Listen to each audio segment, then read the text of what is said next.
Alors, je m'appelle Naoki Takemoto, je suis né à Osaka et j'ai grandi en France.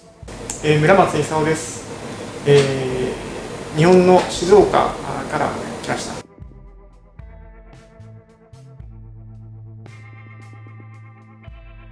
J'apprendrai le cocktail à Ginza, à Tokyo.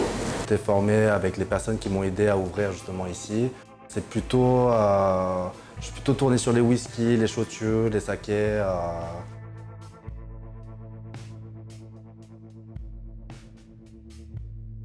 Alors, le bar s'appelle Minato parce que mon fils est né en même temps que l'ouverture du bar.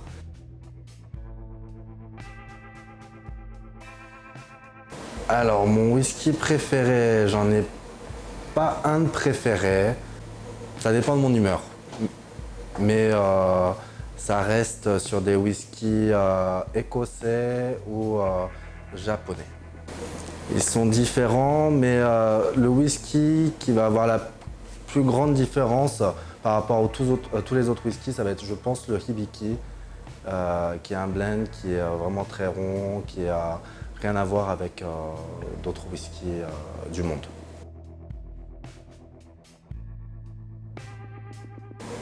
Alors, il y a un japonais qui est tombé amoureux justement d'un whisky écossais qu'il avait goûté au Japon, qui a décidé d'apprendre comment faire le whisky en Écosse et qui est revenu avec ce savoir-faire et qui a réussi à trouver un sponsor au Japon qui va devenir en fait la première société à faire du whisky. Ça va être Suntory, qu'on va connaître maintenant sous le nom de Yamazaki, Hakushu et Hibiki.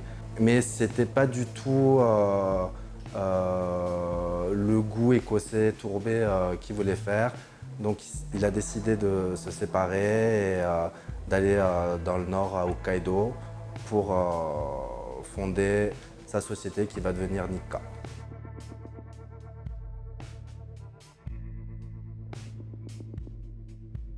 En France, on a l'habitude de boire le whisky sec ou avec un ice cube, qui est un cube qui va rafraîchir le whisky sans rajouter d'eau. Mais au Japon, on a l'habitude de boire un petit peu plus dilué le whisky en highball. Le highball, c'est avec de l'eau pétillante. On the Rock, donc c'est avec des glaçons. Ils ont une technique vraiment savoir-faire par rapport aux glaçons pour rafraîchir le whisky sans que ça fonde trop. Et ce glaçon qu'on ne connaît pas encore trop en France, qui va être l'ice ball.